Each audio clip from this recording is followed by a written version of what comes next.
नमस्कार मित्रांनो, प्रवीण वटेकर हे यूट्यूब चॅनलमध्ये आपले खूप खूप स्वागत. मित्रांनो, कशात मजेत ना असायलाच पाहिजे. मित्रांनो, आपण आज जाणून घेणार आहोत जो कथित घोटाळा आहे, 10,000 कोटीचा घोटाळा, असं 10 कोटीचा घोटाळा, 10 कोटीचा घोटाळा. आणि असा घोटाळा झाला आहे सुरक्षा रक्षक मंडळामध्ये. मंडळाचे अध्यक्ष जे आहेत त्यांच्या बाबतीमध्ये हे सर्व काही गोष्टी अशा घडलेल्या आहेत. तर या बाबतीत आणखीन अधिकशी माहिती आपल्याला कोण सांगू शकतं किंवा ह्याबाबत आणखीन काय माहिती आहे? तर राष्ट्रीय जनरल कामगार युनियन जे अध्यक्ष अशोक कळसकर साहेब, आपण त्या ठिकाणी आहोत आणि त्यांना विचारूया आपण की साहेब, तुम्ही मंडळाचे जे अध्यक्ष असतात त्यांच्यासोबत काम केलेलं आहे, भरपूर 25-30 वर्ष झालं तुम्ही काम करत आहेत. मग कशा पद्धतीनं हे घोटाळे असतात का? मंडळाचा कारभार कसा चालतो आणि ह्या सर्व काय बाबी? आणि हो, आपला आवडता प्रश्न म्हणजे पगारवाढीचा. साहेबांनी काय मागणी केली आणि कितीपर्यंत आपल्याला पगारवाढ होऊ शकते, या संपूर्णतः माहिती आपण जाणून घेणार आहोत साहेबांच्याकडे. तर चला तर जाऊया आपण साहेबांच्याकडे. नमस्कार, माझ्या चॅनलमध्ये आपले खूप खूप स्वागत. खूप वर्षांनी आपण आज भेटलात आणि भेटण्याचं निमित्तच असं झालं की आपण जुने जाणते आहात. आपण खूप वर्ष काम केले सुरक्षा रक्षक मंडळाच्या अध्यक्षांसोबत आणि बरेचसेच अध्यक्ष आपण त्यांच्याशी चर्चा झाली असेल, बैठका झाल्या असतील, मंत्री महोदयांची बैठक असतात आपल्या. तर ह्या जो कथित घोटाळा आहे, तर काय घोटाळा असू शकतो किंवा मंडळाचा कारभार काय, याच्याविषयी आमच्या प्रेक्षकांना किंवा आपल्या सुरक्षा रक्षकांना थोडक्यात माहिती सांगाल का? कथित घोटाळा जो म्हटलेला आहे, तर ते ज्यानं कोणी घोटाळा असा म्हटला आहे त्या बाबतीमध्ये मला जायचं नाही. पण जे काय मंडळामध्ये ते प्रकरण जे आहे, तर ते पूर्ण कायद्याच्या चाकोरीमध्ये बसून माननीय उच्च न्यायालयाच्या आदेशानुसार आणि माननीय अध्यक्षाने त्याच्यामध्ये चुकीचं काय केलं असं माझ्या माहितीनुसार तरी मला 100% त्याच्यामध्ये माहिती आहे की जेणेकरून जो आरोप केला जातो की हा बिनबुडाचा आरोप आहे आणि ज्याने आरोप केला त्याने तो म्हणजे फक्त मंडळाची प्रगती थांबेल, हा कदाचित त्यांचा तो उद्देश असेल असं मला वाटतं. नाही, हे जे प्रकरण आहे, जे सुरुवात झाली मीरा भाईंदरच्या त्या ह्याच्यावरून, तर ते जे प्रकरण कसं असतं, म्हणजे ते एक आस्थापना नोंदीत करण्याची म्हणजे प्रक्रिया कशी असते? प्रकारे आस्थापनाला ती मीरा भाईंदर ही मुळात कंपनी मंडळामध्ये रजिस्टर आहे आणि रजिस्टर युनिट जे आहे की तिथं कायद्यानं प्रायव्हेट सुरक्षा रक्षक ठेवू शकत नाहीत. या माध्यमातून मंडळानं त्या आस्थापनावरती कारवाई केल्यानंतर त्यांना जितकी गरज होती तितके त्या गरजेपोटी त्यांनी मंडळाला पत्रव्यवहार करून त्यांनी ते तिथं काम करत असलेलं सुरक्षा रक्षकांना तिथं रजिस्टर करून पाठवलेलं आहे.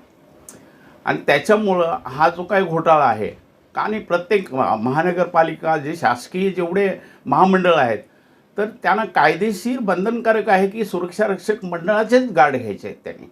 पण तरीसुद्धा काही ठिकाणी असा प्रकार आहे की बऱ्याच महापालिका किंवा नगर परिषदा आजही शासनाच्या त्या असूनसुद्धा की जाणून बुजून चुक्या करत आहेत. त्या सगळ्या अधिकाऱ्यांना माहिती आहे की सुरक्षा रक्षक मंडळाचेच गार्ड आपल्याला घ्यायचे आहेत. पण तरीसुद्धा काही अधिकारी स्वतःच्या मर्जीनुसार, जे पूर्ण महाराष्ट्राचं सांगतो तुम्हाला की प्रत्येक जिल्ह्यामध्ये बोर्ड आहे, तर प्रत्येक जिल्हा वाईज रुग्णालय जे आहेत, तालुका वाईज रुग्णालय आहेत, याच्यामध्ये जर खरोखर प्रामाणिकपणे सर्व अधिकाऱ्यांनी, जसं मीरा भाईंदरच्या अधिकाऱ्यांनी विचार केला की नाही सुरक्षा रक्षक मंडळाचे सुरक्षा रक्षक घेतले पाहिजे, तसे जर महाराष्ट्रामध्ये पूर्ण जर सुरक्षा रक्षक जर जेवढी महामंडळाची आस्थापना आहेत, शासनाच्या आधिपत्याखाली चालणारे आस्थापना आहेत, यांनी जर खरोखर माणुसकी या कायदा बाजूला ठेवा, पण माणुसकी या दृष्टिकोनातून जरी काम केलं तर कमीत कमी 50,000 लोकांना, तरुण मुलांना नोकऱ्या मिळू शकतात, नवीन रोजगार मिळू शकतो. आणि त्या ठिकाणी जवळजवळ 80% महामंडळ किंवा नगर परिषदेमध्ये प्रायव्हेट एजन्सीचे गार्ड आहे. हो, काही ठराविक जसे आमची नवी मुंबई महानगरपालिका आहे, ती पूर्ण 100% बोर्ड मंडळाच्या माध्यमातून काम करते. मंडळाचे तिथं पूर्ण गार्ड आहेत.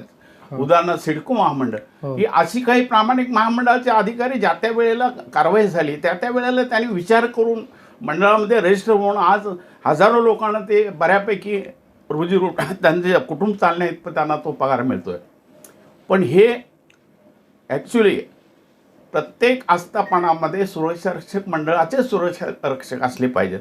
हा कायदा असून सुद्धा कायदा सरकारी अधिकाऱ्यांना माहिती असून सुद्धा घेत नाही. हो, म्हणजे याच्यावरती भाष्य मला करावंसं वाटत नाही. त्या प्रत्येक शासकीय अधिकाऱ्याला माहिती आहे की मंडळाव्यतिरिक्त आपण आणि ह्याच्या अगोदर कामगार मंत्री नाईक साहेब होते त्यावेळी त्यांनी GR काढलेला आहे की शासकीय महामंडळामध्ये सुरक्षा रक्षक मंडळाचे सुरक्षा रक्षक घेतले असणं पाहिजे. आवश्यक आहे. आवश्यक आहे. अशा पद्धतीचं त्यावेळी त्यांनी GR काढला होता आणि तो GR काढण्यासाठी आमच्यासारखे संघटनेचे अनेक प्रतिनिधींनी कमीत कमी 50 वेळा आम्ही मंत्रालयामध्ये जाऊन साहेबांना ज्यावेळी नाईक साहेबांच्या ह्याच्यामध्ये कॅबिनमध्ये बसून आम्ही सविस्तर समजावून सांगितल्यानंतर त्याने तो GR काढला. पण तरीसुद्धा इतके वर्षामध्ये की त्याचं 100% म्हणण्यापेक्षा अंमलबजावणीच 50% सुद्धा अंमलबजावणी झालेली नाही.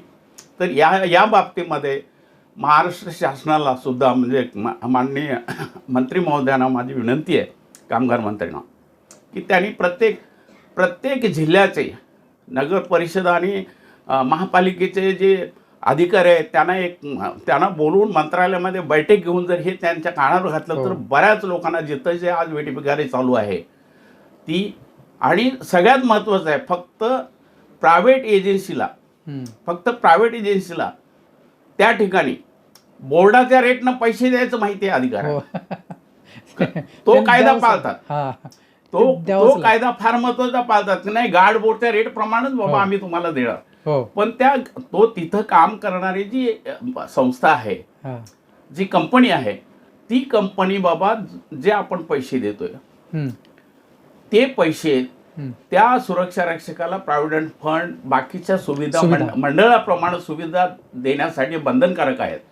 पण ते कुठल्याही शासकीय अधिकाऱ्यानं तिकडं कधीही लक्ष दिलं नाही की आपल्या नगर परिषदेमध्ये किंवा नगरपालिकेमध्ये जो सुरक्षा रक्षक एजन्सीतर्फे काम करतो त्या कामगाराला आपण जे पैसे देतो ते योग्य पद्धतीने मिळतात की नाही ही जबाबदारी त्या शासकीय अधिकारीची आहे. पण याच्यामध्ये कोणी कोणाकडे लक्ष देत नाहीत आणि म्हणून म्हणतो की खरं म्हणजे त्या मीरा भाईंदर महानगरपालिकेचं स्वागत केलं पाहिजे. आपण स्वागत केलं पाहिजे की त्यांनी स्वतः म्हणजे कायद्याला धरून कायद्याला अनुसरून सुरक्षा रक्षक मंडळाचे सुरक्षा रक्षक घेतले. आता अजून एक दुसरी बाजू आहे तिथं याचं MSFचे लोक आहेत. आता 400 महामंडळाचे एवढी लोक आहेत. त्या बाबतीमध्ये कोणी पत्रकार किंवा कोणी असा तिकडं लक्ष देत नाही. त्याचं कारण आहे आता हे महामंडळ कशासाठी निर्माण केलं त्यावेळी RR बरोबर 5 ते 6 बैठका घेण्यामध्ये त्यावेळी मी साक्षीदार आहे त्या बैठकांचा. आणि त्यांनी हे म्हटलं होतं की त्यावेळी जो ताजवरती वगैरे हल्ला झाला त्याच्यानंतर हे मंडळ स्थापना झालं. पण त्याचा हेतू RR हा हेतू होता की पोलीस आपण पुरवू शकत नाही तर त्या ठिकाणी हत्यारी हे सुरक्षा रक्षक नेमावेत याच्यासाठी तो कायदा तयार केला गेला. पण त्याची अंमलबजावणी एवढ्या वाईट प्रकारे चालू आहे की आणि त्यांचं एकच लक्ष आहे की सुरक्षा रक्षक मंडळाचं जिथं युनिट आहे तिथंच हे जातात. बाकी दुसरीकडे कुठं जातच नाही. आणि ते जे महामंडळ आहे ते एक प्रकारचं कॉन्ट्रॅक्ट आहे. तिथल्या लोकांना काय सुविधा दिल्या जातात काय ह्याची शासनानं चौकशी करावी ना. 11 महिन्याचा करार 11 महिन्याचा करार करता तुम्ही. मग हे कुठलं शासनाचं महामंडळ आहे. कसं म्हणणार 11 महिन्याचा करारवरती जर तुम्ही येत असाल तर हे कुठलं काय स्वरूप आहे तुमच्या कायद्याचं स्वरूप काय आहे. त्या तिथं काम करणाऱ्या कामगाराचं काय भविष्य काय पाहिलंय तुम्ही. जसं सुरक्षा रक्षक मंडळाच्या सुरक्षा रक्षण कवच आहे ह्या कायद्याचं कवच आहे तसं त्या महामंडळाच्या सुरक्षा रक्षकांना फक्त एक सुंदर ड्रेस दिला एवढाच फरक आहे. दुसरं बाकी त्याच्यामध्ये काही नाही. आणि त्यांना पण असं वाटतं की आम्ही पोलीसच आहोत. तर अशा पद्धतीनं म्हणजे कायद्याचा गैरवापर किंवा आमच्या सुरक्षा रक्षक मंडळाच्या विरोधात जी काही लोक बोलत आहेत ते फार चुकीचं आहे. आणि त्यांनी कुठंतरी स्वतःच्या स्वार्थासाठी असं काही करू नये अशी त्यांना माझ्या संघटनेतर्फे नम्र विनंती आहे.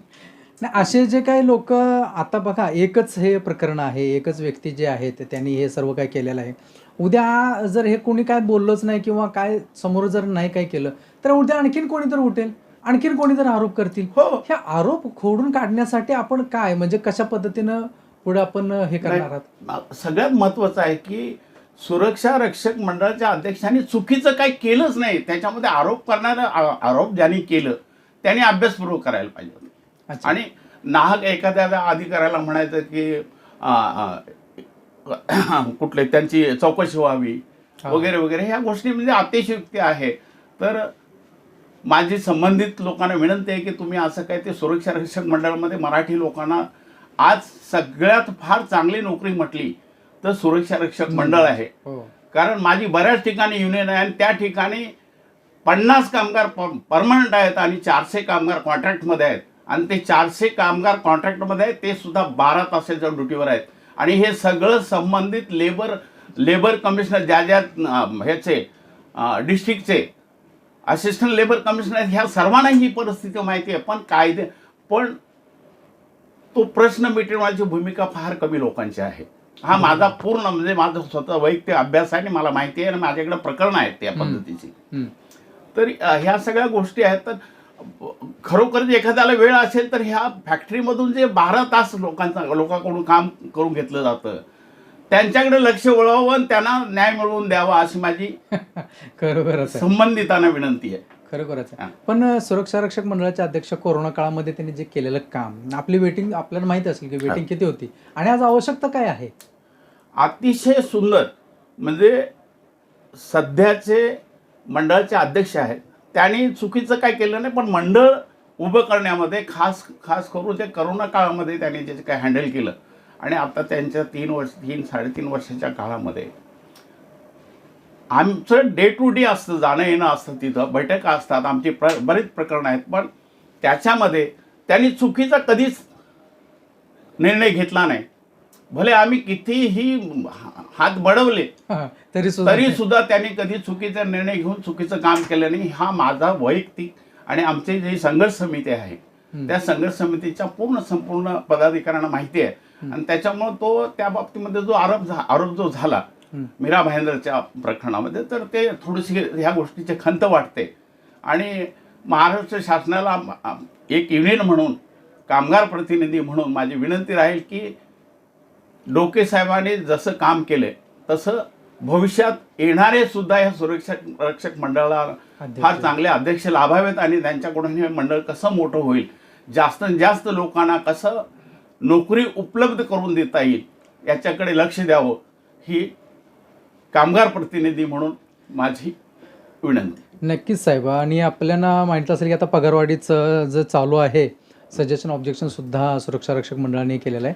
तर आपण पगारवाढीचं काय मागणी केली? मी तर 10,000 वाढवून द्या म्हटले. मी 10,000. त्याच्यानंतर बऱ्याच युनियननी पत्र दिले. मीच आमच्या संघर्ष समितीची जेवढे आम्ही आहोत संघर्ष समितीमध्ये, तर आम्ही प्रत्येकाचे हिशेब मी 10,000 मागितले, कोणी 8,000 मागितले, कोणी 12,000 मागितली. तर अशा पद्धतीनं प्रत्येक संघटनेनं आपलं त्याच्या मागचा हेतू मंडळाला कळवलेला आहे. आणि परत सध्या ते पेपरला सुद्धा आलेले आहे जाहिरात 4,000 आणि 8,000. तर बऱ्यापैकी डोके साहेब आहेत तो, पण माझी ते डोके साहेबांना ही विनंती आहे पगारवाढीचं त्यांनी रिटायर व्हायच्या आतमध्ये हा निर्णय घेऊन 25,000 सुरक्षा रक्षकांना दिलासा द्यावा ही सुद्धा आमच्या संघटनेकडून आणि संघर्ष समितीकडून त्यांना विनंती राहील. नक्कीच साहेब, धन्यवाद. मित्रांनो, आपण पाहिलं असेल कळसकर साहेबांनी ज्या पद्धतीनं खरोखर ते ॲग्रेसिव्ह थोडेसे असतात. आता आम्ही पाहिलं आहे, कारण आम्ही त्यांना आपल्या सुरक्षा रक्षक मंडळाच्या संघटनेचे बच्चू कडूच म्हणतो, एवढे ते असतात. तर कमीच बोललेत ते, कारण मंडळाच्या अध्यक्षांच्या सोबत जास्त संबंध असणं, मंत्र्यांसोबत जेवढे जे अधिकारी असतात लेबर डिपार्टमेंटमध्ये सगळ्यांचे संबंध त्यांचा गेले 25-30 वर्ष आहे. प्रत्येक अधिकारी कशा पद्धतीने काम करतो त्यांनी बारकाईने त्यांनी पाहिलेलं आहे. चुकीचं काम घेऊन त्यांच्याकडे बाबा तो करतो का हेही प्रॅक्टिकली त्यांनी पाहिलं आहे. म्हणून ते ठामपणे सांगू शकतात की मंडळाच्या अध्यक्षांनी अशी कोणतीही गोष्ट केलेली नाही, कारण आम्ही घेऊन गेलो तर आमची कामं केली नाही तर बाकीच्याचं काय. त्यामुळे या सगळ्या काही गोष्टी आणि पगारवाढीचा निर्णय तर लवकरात लवकर आपल्याला येणारच 16 जून ही तारीख आपल्याला सर्वांना माहितीच आहे. मंडळाचे अध्यक्ष 20 तारखेपर्यंत जाहीर करतीलच अशी अपेक्षा करूया. तुर्तास थांबूया मित्रांनो. व्हिडिओ आवडल्यास लाईक करा, शेअर करा, चॅनल सबस्क्राईब करायला विसरू नका. जाता जाता भेटूच आपण पुढील व्हिडिओमध्ये. तोपर्यंत आपली सर्वांची काळजी घ्या. आणि साहेब पुन्हा एक वेळ आपल्या माझ्या चॅनलमध्ये आलात आणि संपूर्ण माहिती दिलीत त्याबद्दल धन्यवाद.